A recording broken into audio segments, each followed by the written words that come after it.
मानगोनां रायजो राजा गासिमबो गिबियावनो खुलुमग्रोनाय जासिहरबाय। जोंहा नैबे जानो गोनां 53 एनुवेल कनफारेन्स एबसुनि एनुवेल कनफारेन्स जानो थांगासिनो। जायगाया जाहैबाय बरफुख्रि गहपुर बरफुख्रि बिश्वनाथ आसाम।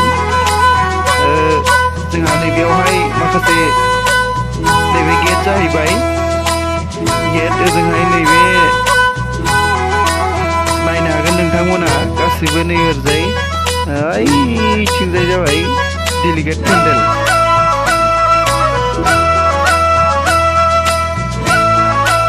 नोंथांमोना फैयोबा नायनो हागोन आरो बयखौबो फैनो थाखाय आंनिफ्राय गुरै खावलायहरनाय जाबाय।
निजोरा बोहैनाय दै बादि सना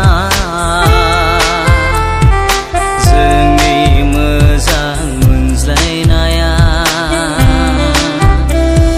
फ्रि फ्रि हानाय अखा बादि रोजे जोंनि